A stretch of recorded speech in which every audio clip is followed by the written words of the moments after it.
I am the true daughter of the family. However, on the very day I returned to the manor, I fortuitously encountered a confiscation of property. My mother rushed over, embracing me and weeping to the point of near fainting. My child, how have you endured such misfortune? The false daughter managed to escape, while I was consigned to the dreadful prison.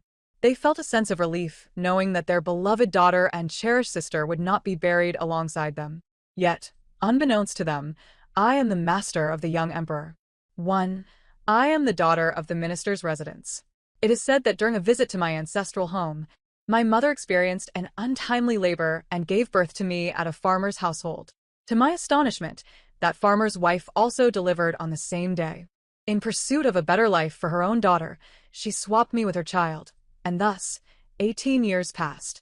It was only one fateful day that my uncle encountered me and, struck by my resemblance to my mother, sent a letter to the capital to inquire about the truth of the events from 18 years ago. When the emissary sent by my father came to retrieve me, I was busy cutting grass to feed the donkey. The maidservant, upon seeing my appearance, looked at me with disdain and triumph as she recounted the numerous advantages of life in the capital, my father's esteemed position, and the throngs of servants surrounding my mother. Had I not known her true identity, I might have mistaken her for my mother.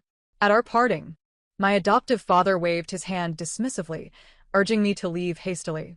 My adoptive mother, after shedding a few tears, wiped her eyes and said, "Jenner, you haven't taken anything from our home, have you? My dear daughter, you must forge your own path." The remnants of my sorrow evaporated, and I arrived in the capital with unbridled joy. However, fate had other plans. Scarcely had I set foot in the estate when the soldiers came rushing in to confiscate property. I instinctively recoiled, only to find my retreat blocked by the soldiers, forcing me to follow the crowd into the main courtyard. The courtyard was in disarray, with servants scurrying about and the ladies in despair, weeping uncontrollably. The sight of such chaos set my head spinning. Just as I was about to retreat further, the maid who had come to fetch me pushed me forward, exclaiming, "Madam, the young lady has returned." All eyes turned towards me. My mother seemed to pause for a moment before rushing towards me, exclaiming, "My child, you have returned. Why has your fate been so cruel?" I was engulfed in her embrace, nearly suffocated by the overwhelming tide of emotion during our first meeting. After finally extricating myself, before I could even process her heartfelt affection, a woman beside us screamed at the soldiers, "I am not the daughter of the Zhao family. I am the daughter of a farmer, switched at birth. She is the rightful heir of the Zhao family. Do not arrest me." The soldiers were momentarily taken aback, unsure of how to respond. I too was stunned, instinctively glancing at the Zhao family. My mother continued to weep, lost in her sorrow, while my father wore a cryptic expression and my elder brother's face betrayed a tumult of emotions. A leading figure approached my father with a semblance of respect, inquiring, "Master Zhao, could you clarify the situation?" While my father hesitated, my mother clutched me tightly, lamenting, "This is my daughter, the one I have lost for 18 years. My unfortunate child, who will suffer upon returning home." I pushed gently against her, wishing to convey that had she not clung to me and wept, this suffering could have been avoided. My father finally spoke. "Indeed, this is our youngest daughter, who has grown up outside and is unaware of our ways. We hope you will take good care of her." How preposterous. 2. I was imprisoned alongside the Zhao family. The false daughter, Zhao Jinru, who had enjoyed 18 years of privilege, brushed off her sleeves and withdrew unscathed. I felt certain that the misfortunes that befell me on that day were due to my failure to consult the almanac before leaving the house. "Child, what is your name?" my biological mother asked tentatively. At this moment, she seemed to remember to inquire about my name and had ceased her weeping. I replied curtly, "Shenzhen." My biological father glared. "You bear the Zhao surname." At this, I retorted indignantly, "I have not consumed a single grain from your household. I have been entangled in this mess since I stepped through the door. Why should I change my name? I am Shun, and I shall remain Shen. If you wish for a Zhao, go find your Zhao daughter." My father's eyes rolled back in frustration, almost fainting from rage. I kindly remarked, "Do not worry about passing out. I possess some medical knowledge and shall not let you remain unconscious for long." And indeed, he promptly lost consciousness. My elder brother, infuriated, raised his hand to strike me. "Shenzhen, How can you speak to our father in such a manner? Look at what you have done. I took a few steps back and shouted, I merely speak the truth. Young man, do temper your temper. It can lead to health issues. Was it indeed a health issue? I pondered nervously. Nevertheless, they would not comprehend, and I assumed I could deceive them. As expected, my brother did not question my words. Instead, he attempted to chase after me, prompting the guards to shout in anger, which finally quelled his pursuit. My biological mother, tears streaming down her face, called for the guards, pleading for my father's life. The guards entered, assessed the situation, and declared he was merely unconscious and in no grave danger, urging her to cease her wailing. My mother's cries were heartbreaking. I cleared my ears, stepped forward, and pressed on my father's pressure point. He stirred back to consciousness. This time, he had learned his lesson, refraining from shouting, but his gaze was filled with malice as he glared at me. I glared back defiantly. Who was afraid of whom? My mother approached again, wiping her tears. My child, Jenner, I understand you bear a heavy heart. You have suffered for so many years, and now you must endure this hardship alongside us. But what choice do we have? We cannot deceive the emperor. I rolled my eyes. It was said that my biological father was guilty of treason, yet now he feared deceiving the emperor? Furthermore, if you do not speak of your family matters, who would dare to make definitive claims? My father spoke with a hint of resignation. You are but a village girl. Even if you do not enter here, you can do nothing. However, your sister, raised as a noble lady since childhood, will surely find a way outside. Was that meant to be comforting? Very well. It was straightforward. Unfortunately, I could not accept it. My biological mother added, Yes, Jenner, do not hold resentment towards your parents. We are, after all, one family. A family that stands united, a family that perishes together. My elder brother nodded vigorously. Indeed, Shenzhen, we are bound by blood. You must learn to empathize. Oh, Empathize by joining you in demise. I found these people truly irksome, their incessant bickering extinguishing any remnants of familial affection I once held. Alas, I would rather sleep. 3. I was awakened by the sound of soft weeping. Upon opening my eyes, I was met with Zhao Jinru's tear-streaked face. Mother, I spent a considerable sum to procure these provisions. Please take them. Father, you and mother must take good care of yourselves. I am already devising a plan. Brother, you must also cherish your health and care for our parents. Quite the eloquent speech indeed. Shifting the tone, Zhao Jinru lamented, Unfortunately, when I left the house that day, I was not allowed to take anything with me, not even a hairpin. I had to sell it for these provisions. I have been sleeping in a dilapidated temple these past few days. Oh, father, mother, I too am frightened. I cast a glance at the large gold bracelet on her wrist and remarked gently, Sister, that gold bracelet you wear must be worth quite a bit. Zhao Jinru instinctively covered it with her sleeve, then, realizing the impropriety, glared at me through her tears. What do you mean by that, sister? This is a birthday gift from father. How could I possibly sell it? I nodded and pointed to the jade pendant at her waist. What about that? Surely it is worth a fair amount. Zhao Jinru faltered, casting a nervous glance at the Zhao family, and wept. That was a betrothal gift from my elder brother. Her tears felt excessive, becoming quite a headache. I resolved to remain silent and refrain from further inquiries. My biological mother turned to glare at me. Sure. How can you harbor such malicious thoughts towards your sister? She is such a good child, even now thinking of holding on to these memories. My biological father sighed. In these times, it is perhaps best to let go of such memories. At least he was somewhat sensible. Zhao Jinru immediately lowered her head. I understand, father. I shall sell these items tomorrow to exchange for silver to plead for your release. But in this situation, those people from before will not even acknowledge my existence.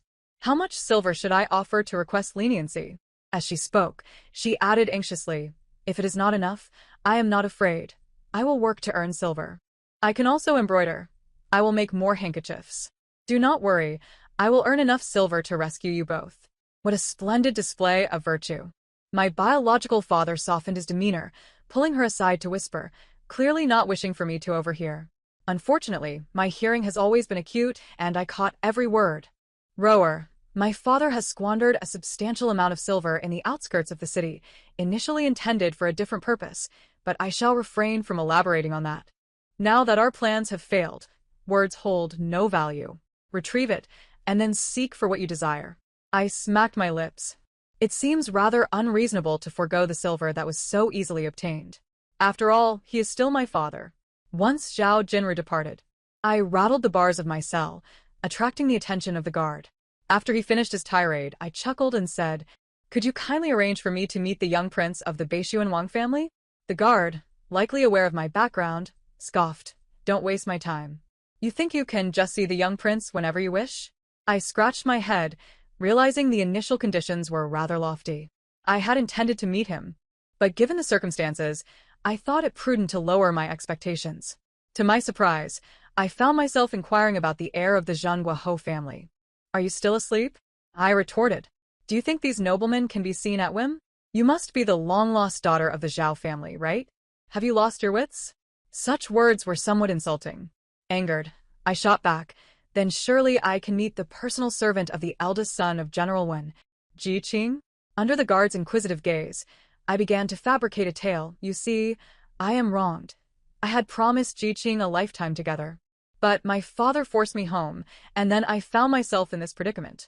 I simply wished to bid farewell to my beloved." Just as my words fell, a gust of wind swept by, accompanied by a stinging slap to my face, followed by my father's furious voice. "Shenzhen, have you no shame? The Zhao family has no daughter like you." I deftly dodged and shrugged the guard. "Did you hear that? He claims the Zhao family has no daughter like me, implying I am not truly a Zhao. Furthermore, he just called me Shenzhen, which is indeed my name. You see, I am surnamed Shen, not Zhao. So, might you consider releasing me?"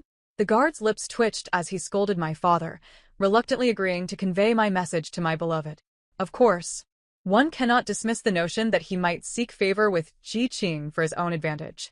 Upon turning around, my mother wept. "Jinru, how can you so recklessly tarnish your reputation?" I glanced at her, perplexed. Can reputation fill my stomach? Can it help me escape this dire situation? My mother was momentarily silenced. My father bellowed, as a high-ranking official, "How can it be that our family must face such disgrace? Does my presence not count for anything?" I nodded sincerely. "Of course, father. Who wishes to live in despair? You. My elder brother sighed. "Shenzhen as a girl. How can you speak so brazenly? You bring shame upon the Zhao family." I attempted to explain. "Firstly, I am surnamed Shen, not Zhao. So, I cannot tarnish the Zhao reputation. Secondly, romantic affection is entirely natural. Why must that be deemed shameful? Thirdly, do you all insist I accompany you to death?" My brother replied, "Shenzhen, it is not over yet. Who says we must perish? There may yet be a turn of events." My father insisted as my daughter, bearing my blood, "It is only right for you to face this fate with us." "Pa, you should, your whole family should." My mother urged. "Jinru, please understand your father and me. There is no other way." I suggested earnestly. "Actually, there is a way, such as retrieving my sister, for after all these years, people in the capital only recognize her as the true Zhao daughter." My mother sobbed. "Jinru, how could you be so cruel? She is your sister, your own sister." I thought, is this person out of her mind? My father stated, "Thank goodness, I made the decision to bring you here. With your cruel nature, you would not save us even if you were outside." How perceptive of you, showing a hint of self-awareness. My elder brother added, "She cannot even compare to Roer. Had I known, I would not have brought her back. She is a blatant ingrate. Once we are free, let us return her." I expressed my gratitude, realizing I had been brought back as a scapegoat. Ji Qing, however, did not delay his arrival, coming swiftly, likely due to the guard's cooperation. I shall have to reward him later. Upon seeing me, he widened his eyes in surprise, about to speak, but I silenced him with a glance. "Ji Qing, you have arrived." I stepped forward and grasped his hand. He visibly flinched. "Well, the child is easily startled." I released my grip. "What are you doing here?" I feigned tears. "I've been implicated. Alas, it's a long story. Shall we speak privately?" Ji Qing nodded, exchanged a few words with the guard, and I was led to a separate cell. Goodness, what is happening? How did you end up in jail? If those gentlemen find out, they would surely flay me alive. Ji Qing fussed, offering me the finest tea and delicacies, making me feel quite embarrassed. But let us set that aside. There is something serious I need to discuss with you. I softly revealed to him the location of my father's hidden treasure, and upon seeing his eyes widen in shock, I kindly warned, "Don't let your eyes pop out. I shall attend to this immediately. Will you return with me to the general's residence?" I shook my head. "Staying here is quite pleasant. The old folks are cheerful. It alleviates my boredom." Ji Qing sighed. "Regarding Minister Zhao, I have heard bits and pieces. Our young master surely cannot resolve this. Perhaps we should let him speak to the emperor?" I continued to shake my head. Why should I inform him? To witness that arrogant expression? Moreover, the Zhao family seeks to usurp his throne. Do you think I would complicate matters for him? Am I that kind of person? Ji Qing's expression was one of exasperation. Truth be told, I felt equally frustrated. What a chaotic situation. I merely wished to cut some grass to feed a donkey. Yet it spiraled into this. Enough is enough. Hurry along. I shall remain for a few more days to cultivate my relationship with my parents and see if any progress can be made. I find it hard, Ji Qing muttered. I glared at him. If you dare to keep a portion for yourself, or fail to secure it, I shall hang you for 3 days and nights. I wouldn't dare. I will go right away, he promised. I cautioned. In life, one must not be completely selfish. Remember to leave a little hope for others, to provide some comfort, understand? I understand. I will handle it well, he assured me. I felt satisfied. It seemed that Ji Qing and I had lingered a bit too long, as upon my return, my father's demeanor had noticeably shifted.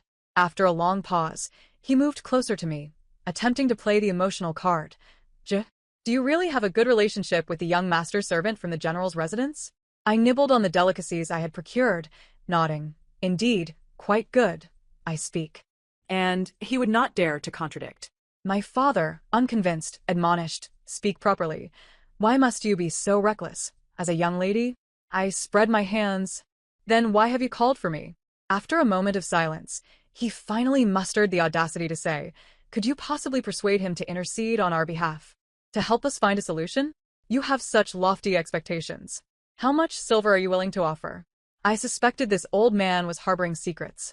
His gaze flickered momentarily as he replied, "Rest assured, Jenner, if the young master truly assists us, I shall certainly not neglect your reward." The promise felt insincere. How could I partake in such empty promises? "Father, are you truly innocent in this matter? Have you engaged in any rebellious acts?" I inquired sincerely. "Shunjun, what nonsense are you spouting? I have devoted myself to the country and its people for so many years. How could I possibly engage in such treachery?" Were it not for the glimmer of guilt in his eyes, I might have believed him. I nodded. Then father must show some sincerity. A cunning rabbit has 3 burrows. As the Minister of Revenue, he must have hidden away a considerable sum. How else could he have the audacity to rebel? Unless he reveals everything, how could I muster the courage to plead with the young emperor on his behalf? Truly, a wily old fox. He will not shed tears until he faces the king of hell. He likely still harbors thoughts of that sister of mine, who took money to rescue them, and refuses to speak. Instead, he moved me with emotions and enlightened me with reason, imparting profound life philosophies while simultaneously filling my belly with pastries. Overindulged, I found myself unable to be swayed any further. So let him wait patiently. 6 days passed in this manner. Ji Qing, however, returned with reassurances, urging me to rest easy, as he had successfully unearthed the silver and stowed it away securely. He even brought me a bounty of food. As I returned, my mouth glistening with grease and belching from fullness, I encountered the reproachful gaze of my biological father. Startled, I took a step back and asked, "Father, are you hungry?" I trembled as I retrieved 3 dry buns from my bosom, offering them hesitantly. "There's plenty for everyone." My father swatted them away. I frowned. What was wrong? Were Zhao Jinru's buns such exquisite delicacies that mine were fit only for dogs? Realizing his blunder, my father picked up the discarded buns and chuckled. "I merely acted in haste, dear daughter. Is Ji Qing reliable?" I languidly replied. "He appears quite dependable to me." My father still had some silver, I suggested. Why not have Ji Qing retrieve it? He could negotiate with his master on our behalf. I shook my head firmly. "That simply won't he do. Did you not send my sister to fetch the silver? Ji Qing is merely a servant. He cannot sway his master's intentions. It's out of the question." The light in my father's eyes dimmed further, and he fell silent. The atmosphere grew tranquil. That afternoon, Zhao Jinru arrived, weeping and wailing, her attire starkly plain, devoid of any jewelry. She immediately blamed my father for misleading her, asserting that a mere 100 taels was insufficient for negotiations. I frowned inwardly, thinking how Ji Qing had proved unreliable, leaving her with such a paltry sum. Did he not realize how much meat could be bought with 100 taels? My father grew angry, and the two quarreled incessantly until they parted in discord. In the following 10 days, Zhao Jero did not return, while the Zhao family anxiously awaited good news from her. I sighed heavily, lamenting, alas, my sister is likely indulging in a life of luxury elsewhere. She has proclaimed she is no longer a Zhao, so why would she concern herself with our welfare? Unfortunately, they refused to believe me, uniting to castigate me instead. I sighed again, weary of this confinement. I laid my cards on the table with my father. I am acquainted with the young lord of the Beishuanwang family, the heir of the Zhenguo, and the eldest son of General Wen. Also, your majesty, if you would hand over the silver you've hidden, I assure you, your life will remain unharmed. My father scoffed, casting a glance at me. Xinzhen, have you lost your senses during your confinement? If you truly knew them, would you still be here? I sighed. Do you not believe me? He shook his head. Truly disbelieve? Another shake. I was weary of this game and longed to return home to tend to my donkey. I wondered if my beloved donkey had been well cared for. Surely, my adoptive father wouldn't he have resorted to slaughtering it for meat? The more I pondered, the more troubled I became. I had initially intended to plead for leniency, but since you refuse, so be it. Ha! Such bravado. If you possess the ability, then go ahead and leave. If you manage to escape, I shall believe you. My father disdainfully retorted. And where shall I find the silver once I am out? After spending over a dozen days in confinement without enduring any torture, my father likely harbored an overly optimistic illusion, speaking with unwarranted confidence. Humph. Do not try to deceive me about the silver. Even if I told you, you would have no means to retrieve it. Enough. Conversing with you is merely a waste of my time. I summoned the prison guard, instructing him to relay a message. Have Ji Qing bring his master to see me. The guard laughed derisively. I smiled. Relay my words as I instructed. And tell him to reward you with 20 taels of silver for your trouble. Just say it's from me. You know he has been bringing me delightful treats lately. Surely he understands my worth in his eyes. What harm is there in trying? With my silver tongue, I managed to persuade the guard. Ji Qing and Wen Yan arrived promptly. Young lady, you have finally decided to make an appearance. I hesitated to visit you these past days. Wen Yan bowed, addressing me. Greetings, Shishu. I subtly glanced at my father, catching the look of astonishment in his eyes, and felt a twinge of pride. Let him think I was merely daydreaming. So may I leave now? I asked. Wen Yan smiled. Of course. Where would Shishu like to stay? I shall make arrangements immediately. Your master will surely be delighted to know you have arrived. As he rambled on, I quickly interrupted. All right, enough. Hurry and take me out. I wish to return home to feed my donkey. I have tended to that donkey for 3 months personally. Wen Yan chuckled, gesturing towards the Zhao family behind me. What will happen to them? I shrugged. Can you make that decision? He shook his head. I shot him a quizzical look. Then why ask? Behind me, my father finally sensed something amiss and rushed forward to stop me. My daughter. Do you truly know them? I frowned. I do not speak falsehoods. He took a deep breath. I will reveal the location. Please save us. I waved my hand, pointing at Ji Qing. Tell him. I'm leaving now. My father's gaze flickered, seemingly reluctant to divulge. I could not be bothered. After spending over 10 days in this prison, I felt I had fulfilled my filial duties. I had just finished a hearty meal when Ji Qing returned. He had indeed located the genuine gold and silver in the place my father had mentioned, and the quantity matched. Wen Yan drummed his fingers on the table, asking, Shishu, how do you plan to handle this matter? I mumbled through a mouthful of pastry. Well, even if he has not committed treason, the embezzlement and bribery of such a substantial amount warrant execution. Wen Yan sighed, yet he remains your biological father. I nodded. Exile? Would that be too difficult? If it is, then let it be. Wen Yan laughed heartily. I thought Shishu would allow him to live out his days in peace. I pouted. Actually, I did entertain that thought, but since he remains oblivious, clinging to his false daughter, I shall refrain from being the villain. Once I emerged, news would no longer be concealed. The young emperor soon arrived, his expression stern as he bowed rigidly. "Greetings, master." I chuckled, rising to my feet, scrutinizing him for a moment before saying, "Well, it seems you've grown quite sturdy in these 2 years." The young emperor's expression soured further. "Master, I am no longer a child. You come to the capital and do not see me, yet you meet Wen Yen first." Wen Yen promptly slipped away. I spread my hands. "I wish to see you, but circumstances prevented it." Even Wen Yen nearly missed seeing me. He had to meet Ji Qing first. I have said it before, I don't fancy coming to the capital. These formalities are dreadfully tedious. The young emperor's demeanor softened slightly. "What of the jade pendant I gave you? Did you not bring it?" I retrieved the pendant from my bosom. "This trinket can still allow me to see you?" The young emperor's expression brightened.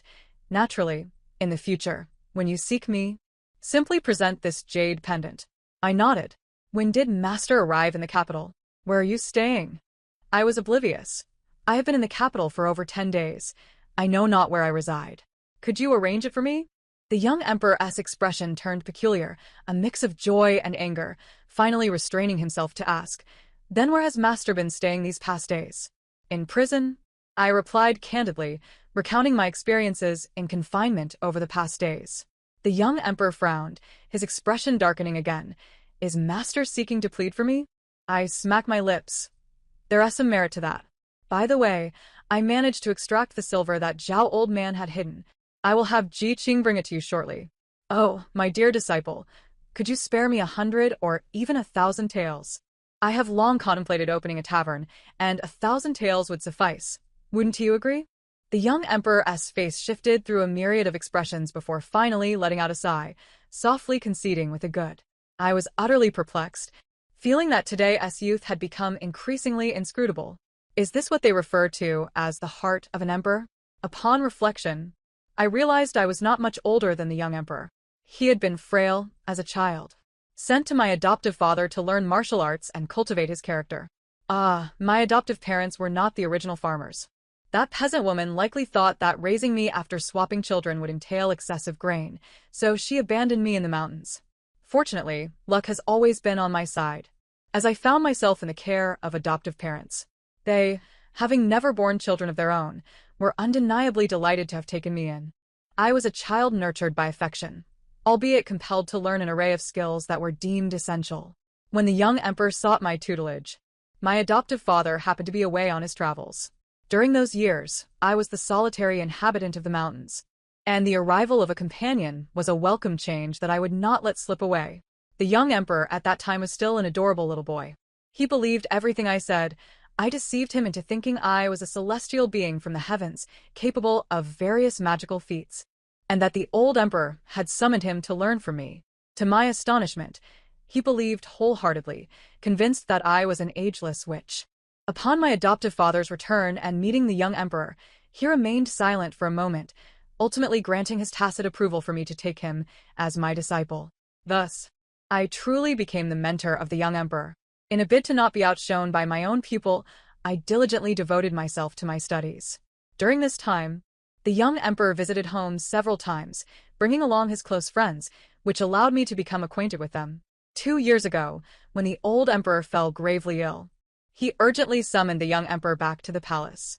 The young emperor departed and never returned. However, our current meeting appears to be rather unpleasant. In the heavy silence, I shifted uncomfortably, murmuring, "Truth be told, I believe he deserves his fate. If it comes to execution, so be it. Collecting his remains would be my way of repaying their kindness." The young emperor shot me a glare, asking, "What do you propose for leniency?" I hesitantly suggested, "Perhaps exile?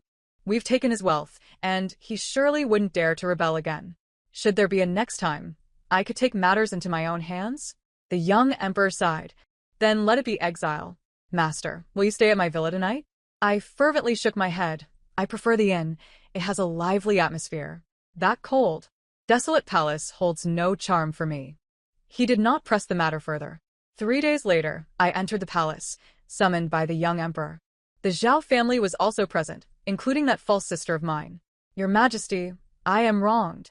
I pride myself on my unwavering loyalty to your Majesty and the court. I implore you to see clearly. I truly know nothing of the Prince of Yu's treachery. Yes, he once borrowed money from me, but I had none to lend. The young emperor regarded him with a bemused smile and revealed the locations of his hidden treasures. My biological father was left speechless. He then turned his hopeful gaze towards Zhao Jinru, ruler. Zhao Jinru kept her head bowed, and before she could speak, young Master Chung from the Duke's household, kneeling beside her, interjected, "Cousin, I mean your Majesty, Ruer is entirely unaware of the Zhao family's affairs. She is merely an adopted daughter and knows nothing of these complexities. Moreover, she is now my concubine. I beseech your Majesty to spare her life." Zhao Jinru wept, her tears reminiscent of falling blossoms, almost causing them to drop. "I implore your Majesty to see clearly.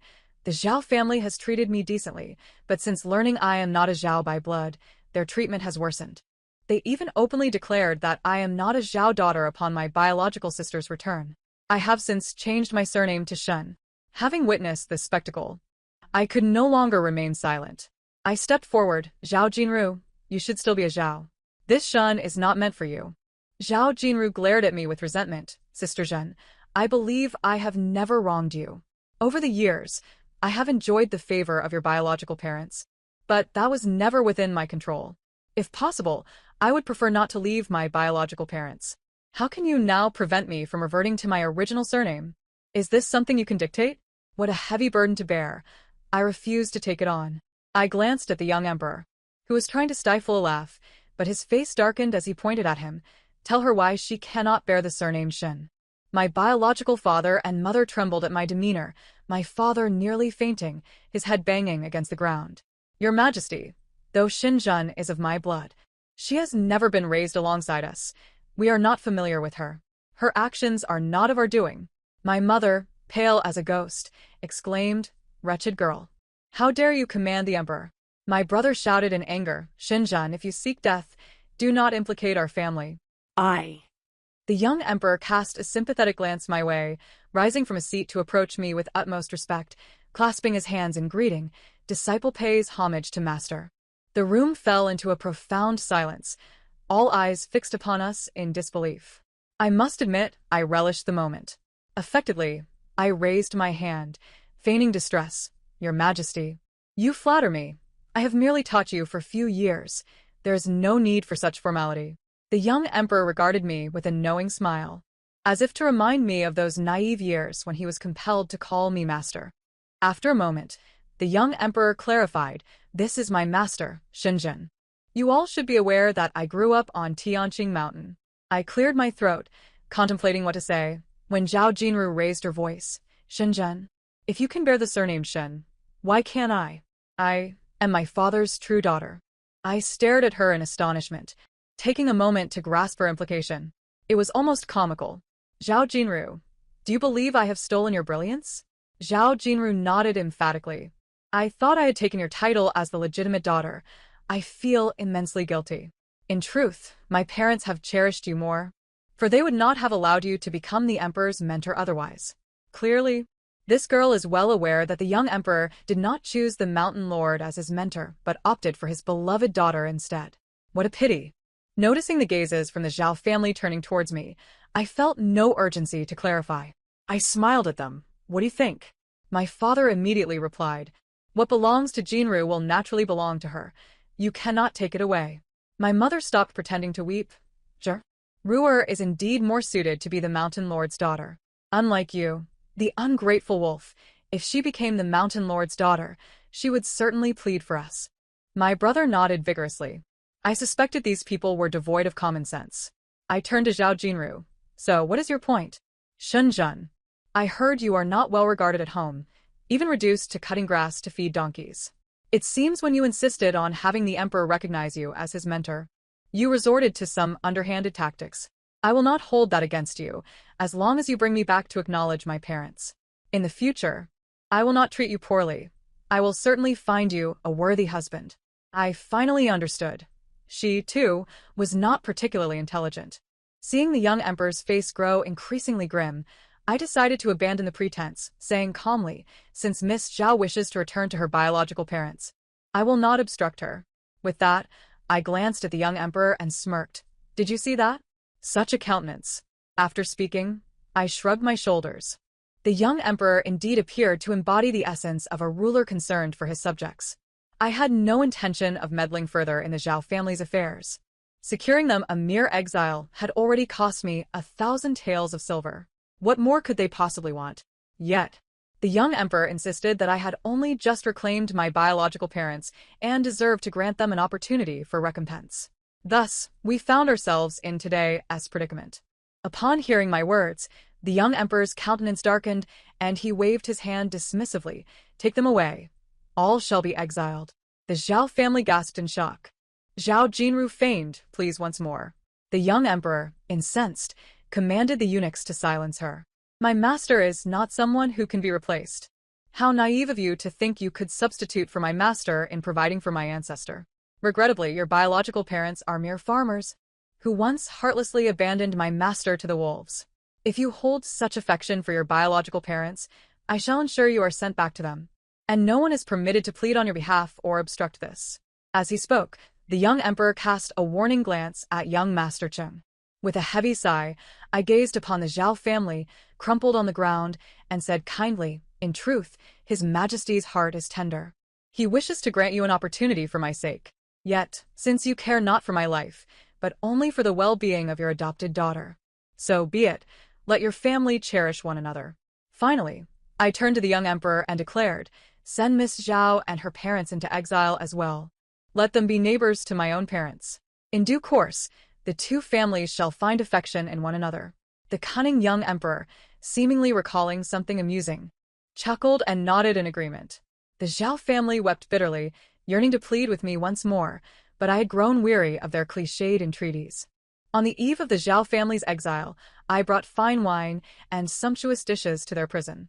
My biological father knelt, bowing deeply, and implored, Jenna, I beseech you, help your father this once. If we are exiled, my frail body cannot endure such hardship. My elder brother added, Sister, you are my only sister, and I cannot bear the thought of you abandoning us. My mother lamented, Jenner, my dear child, the mere thought of not seeing you again rends my heart. I gestured towards the food and spoke softly, Father, Mother, from the moment we met, you have never inquired about how I have fared over the years. Every action you have taken, every word you have uttered, has been steeped in considerations of status and self-interest. If I did not possess the status of His Majesty's disciple today, would you even spare me a glance? You would have trampled me into the dust. The gold you have hidden, I have surrendered to His Majesty. Otherwise, given your crimes, exile would be a mere trifling. Father, you know well what you have done. In this world, no one is a fool. Enough is enough. The meal we share now, along with a slightly more lenient life awaiting us in exile, is the utmost I can promise. Upon concluding my words, the Zhao family fell silent. I paid them no mind, pouring myself a drink, and raised my cup, saying, This toast is for you, as repayment for the gift of life you once bestowed upon me.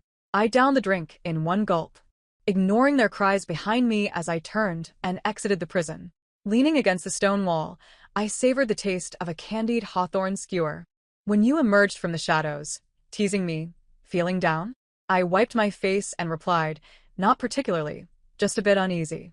As I traveled to the capital, I had envisioned tears of joy and abundant affection. Since childhood, I had known I was adopted. Though my foster parents showered me with their unconditional love, I had still dreamt of idyllic scenes involving my biological parents. Yet I shook my head and smiled. Do not comfort me. That would only make me more uncomfortable. Who am I?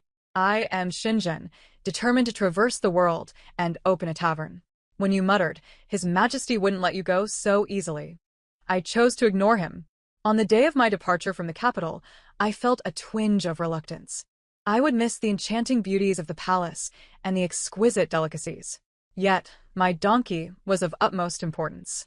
I feared that if I delayed my return, my foster father might slaughter it, shattering my dreams of wandering the world. Along the way, I was halted by the young emperor, his face stern. Shenzhen, do you intend to leave without a word? I chuckled awkwardly. He dismissed everyone and pulled me aside, finally asking in a hushed voice, "Xinjin, will you stay in the capital with me?"